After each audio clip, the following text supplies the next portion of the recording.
Hi everyone, this is Jim. Welcome to this Blitz chess postmortem. This is a postmortem of my Blitz chess game number 179. Here, let's back up to the beginning. I was giving away the opening there. I wanted to say before I got started here that I'm going to be making videos when I can over the holiday season. I'm at home near my computer, so I can do that. But I may not have the time to follow the same schedule of an update every day, so we'll see. I'll do as many as I can. This game was a fun game, but not very good, I have to admit. So we start off e4, e6. The quality of the game was suffered from overfast play, among other things. My opponent was playing really fast, and at times I just got caught up in it and moved too quickly too. And there are certain points where it really shows in the game. But there's still a lot of interesting tactics to look at, so it's not unworthwhile to check it out. Okay, so that said, e4, e6. I think we're going into a French defense here, and I played d4. And my opponent plays a very unusual move, knight f6. So there are a lot of alternatives, the principal one being d5, which would be a perfectly normal French defense. c5, which I illustrated here with the arrow, would be a way to transpose into a kind of Sicilian. And b6 would be a way to go into a Queen's Indian setup. So these are all respectable moves, but knight f6 is very unusual. But I don't know if it's bad or anything. It does put some pressure on e5. Yeah, the chess engine is not puts pressure on e4. The engine says I should push on with e5 here and just grab space in the center. I just defended the pawn simply. I don't know anything about this position, and I don't even know about this move bishop g5. It seems a little bit suspect to me because if the bishop is out here pinning the knight, it saves the pawn, but if the bishop gets kicked, are you going to trade it for that knight? That's pretty early in the game to make a decision like that. So just support the pawn in the center. And then my opponent played d6, and after that we are completely out of the opening book. So I can just look at it from the point of view of the notation tab in the chess engine. So I continued with f4 here, just grabbing space in the center. And my idea is to develop my knight to f3, develop my bishop somewhere, and then castle and launch a kingside attack. Of course, he hasn't committed to castling kingside. This is a very flexible setup that black has, so it's no guarantee that this is the best strategy. You just have to play along and see what happens. But then he does castle kingside right away, so it sort of justifies my plan. And h6, maybe a bit slow, but it does keep my knight out of that square. I castle. So I've got f-file, automatic pressure on the f-file. He plays c6, getting a sort of a backward center here, but he has control over all these squares, so my pieces can't land there. Now it's very interesting, the engine is starting to really favor white in this position, and again it likes to move e5 or queen to e1, which I play in a move or two, but I decide here's the time to push on with the f-file attack. And let's see, the engine thinks the best way to neutralize it is actually just to take on f5 and then play d5. So let's look at this.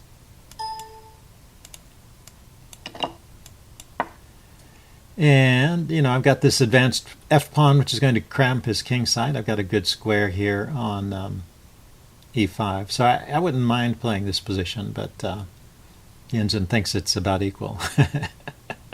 Okay, I'm not going to argue with it. But my opponent played b5, not the best response. And I continue with queen e1, with the idea of migrating the queen to the king side over here. So rook e8 and queen g3 with an immediate threat on this pawn. This pawn is hanging now because of the pin on the g pawn. The h pawn hangs. So he plays king h8, he spots that. But now I have a really good move. I missed this during the game. So let's check this one out. It says now is the time to play e5. It's often the case when you have an advantage in development. You can see all my opponent's pieces are all sitting back here. He's wasted a lot of time with these pawn moves, and all of my pieces, even this bishop which is not yet developed, are poised to swing into the attack. The only one that's really not playing is the rook in the corner over here. So, this is a double attack. It's attacking the knight and the pawn, so he needs to respond. So d takes e5, d takes e5. What the heck was that? D takes e5, e takes f5. And e takes f6, giving up the knight. So why can't the knight just move away? Knight to g8, say. Holding on to this pawn. He plays that later. And then f6. Yeah, so I'm just pushing through with these pawns. So that's the problem with moving the knight out of the way, as I get in this move f6. And this just opens up his king side. It is a pawn sack. But looks like it's a good one. Knight e4, and all my pieces are just swarming in, and look at the evaluation in white's favor. So tremendous attack there. After e5, I didn't see that one. I just continued with queen h3, and now it looks like black can defend. He takes, and I take, and then he plays knight g8. Maybe not the best defense. The engine likes knight b d7. I was already thinking about b4. If he played b4, I was just going to move my knight. If he played knight b to d7, I was already thinking about this sacrifice here. Because I get 2 pawns for the piece, and it opens up his king side, but it looks like the engine thinks this is not good for anything more than a draw. Yeah, I can draw. But my idea was not to draw, but to play a move like, say, knight here. And then bring my rook up and over. Bishop f8, chasing the queen back. Bishop g7. And now I do the rook lift. And now b4. I guess there's not enough force here, so the knight can come in. Knight f8. Yeah, so he has just enough time to mobilize his forces, so that would not have been a valid attack.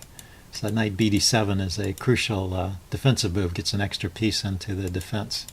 Okay, I was just curious about that one. So so my plan for the kingside attack really was premature somewhat. Okay, but after knight g8, I have a decent advantage, and I can follow up with knight e4, and I spot this idea pretty soon of playing knight to g5. I think I was already thinking about it because of the pawn on the h-pawn. This square is not as protected as it seems. So he played c5, and now I did play my knight to g5, which the engine approves of. And what's it say? It says he's better off not taking it, but just playing rook f8, defending the f7 square, which is weak. I mean, that's the idea, is the knight here on g5 is hitting f7. And now his queen can't take the knight because the knight is protected by my bishop there. So queen f6, and I play bishop f4. So what's the best follow-up here? It says I should play dc now, and dc, d5, and queen h5. And creeping in with the queen. Okay, well, more directly, I wanted to get this bishop out of the way so I could bring the other rook in if necessary, and I thought I would have a threat on this pawn here. But he comes up with a very surprising defense, and I think this move caught me off guard. Queen takes d4 check. I didn't even see this. The funny thing is the engine thinks it's not a good move. But what happened was I thought this bishop was loose. It's actually protected by the rook. So I was misunderstanding the situation here. So if I just play king h1, then the queen really has nothing better to do than to go back, or maybe rook e7. This f7 square needs to be defended somehow, and I've got my attack continues in this position. So I didn't spot that, and I played bishop e3, which is a bad move. So it's a bad move on 2 accounts. First of all, it didn't need to move, and secondly, when I move it here, he can just take it because I'm defending it with my queen, but he's attacking it with a queen and a rook. So a very simple miscalculation. He should have just taken that. And then my play might have gone like this. I pick up a couple pawns, and his king is still exposed, but I don't know. Yeah, it's probably not enough. He's only got one move for his king. f6 check. And rook takes d3. So I guess this is forced. So I win the exchange back. The king had no move, so he had to take there. And then knight takes f6. So it's 2 rooks and a knight against a rook and 3 pieces. So basically he's got 2 pieces for the rook, and he's got an extra pawn. So materially a slight edge for black, but my pieces are more active So maybe I can get something out of this. Anyway, yeah, I can immediately grab a pawn here too. So would have been an interesting way to play. And certainly better for black than what he did. Yeah, he just retreated his queen here instead of taking that, which would have been his best move. So the queen goes back, and now my attack rolls on. But I play king h1 first to get away from this check, because I was still under the illusion my bishop was hanging here, and I wanted to get my bishop back here and hit the e6 square. So that gives him time to organize some defenses. It looks like bishop b7 would be the best defense here, or rook takes e3. That's interesting, just giving up the exchange right away. But if he takes on e3, this is a neat tactic, then that unpins the knight, unpins the pawn, so he can grab the knight. And once again, I have a rook against two pieces, but with queens on, so this is about an even position. Okay, so he played knight e7, and now the advantage is once again in my favor, although I don't play the best move. This is what I was talking about moving too quickly here at the beginning. Yeah, you're not pausing to really consider. And my opponent was playing very fast, but I was not yet low on time. And you have to not let your opponent's moves rattle you. You have to calmly follow your normal process on each move. Look at the threats. Look at your threats. Try and find the best move. So here, queen h5 is a good way to continue the attack, putting more pressure on f7, and that's the way to play it. So bishop f4, I was still thinking about this e6 or d6 square, but I just gave up this pawn here. But that pawn grab is not good. He should play with the bishop to f5, yeah, because that hits my queen. It forces me to take it.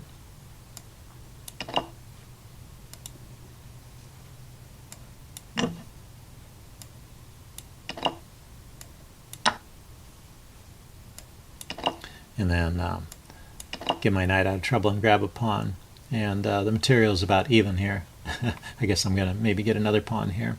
So anyway, best play for black would be that. The other reason for taking with the bishop is it's a piece that's idle back here. You want to get your unused pieces into the game. So this is doubly wrong.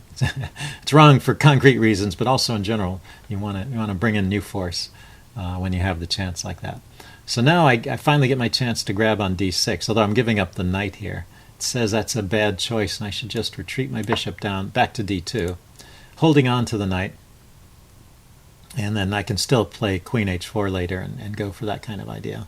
Okay, so once again, another bad move. Bishop takes d6, and now queen takes g5 is certainly the move that should be played here, and what I was expecting. What did he play? He played knight d4. Yep, and now this is just winning for me. So I start with rook takes f6.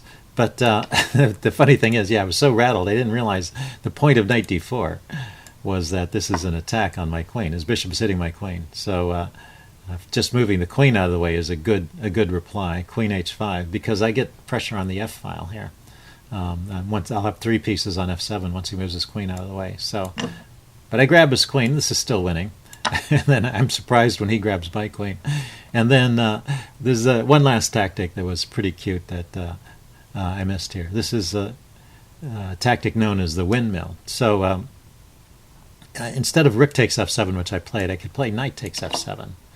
And you might think there's not much difference. In fact, my rook was still hanging, so I didn't see the point of playing that. But the king only has one move here because the bishop is guarding that square. Nobody can take the knight. Then he can take here with check. And once again, the king only has one move. If you take the knight, then this just opens up the king. It says grab the bishop and bring the rook over here. And it's not checkmate, but he's going to have to give away massive amounts of material to stop the mate. So maybe that's the point I missed, that he can't just take there. So he has to move the king, and once again, he can't go to this square because the bishop, or here because the rook. There's only one square he can go to.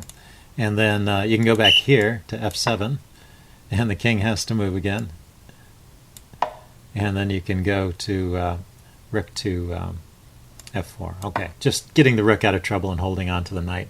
So that trick of moving the knight back and forth is kind of handy. You can sometimes pick up a lot of material that way. Anyway, I played rook takes f7, getting my rook out of take. And he plays bishop takes g2. Maybe not bad. I mean, if he grabs the knight, I'm going to grab the bishop. So yeah, it's one of the top two moves there. So it ends up about the same. Then he grabs the knight. And so I start putting on the pressure. I have, 2 rooks and 2 bishops. He's got 2 rooks and 2 knights. He has an extra pawn, but it's doubled, so the material's not great. And actually, after knight e6, let's back up. So it gives it a slight edge to white already, even with the best play, which it thinks is knight b to c6. Yeah, once again, you want to develop your pieces and get them out. Okay. Or knight to a6 now. It thinks is better, knight b c6. Okay. But it's difficult because the activity of my pieces as the computer looks deeper and deeper. You'll see the evaluation rises in favor of white. So basically, there's not a lot of good moves here. I was threatening checkmate too. Rook here after an exchange, and the new rook comes in. That's check, and the king can't escape once again because of the bishop. So my pieces are just well positioned here. So I moved my bishop to attack his rook, which was open on this diagonal. There's knight c6, which just gives up a piece, but we go in for a series of exchanges, and I just come out a piece ahead. So that's pretty much how the game ended. We can go through the rest of the moves, but when you're a rook up, unless he's about to promote a pawn, it's pretty easy to win. And so he resigned at this point when I got the queen. And that's the game. Hope you guys enjoyed that. Leave any comments you have in the section below, and I will see you again soon. Bye.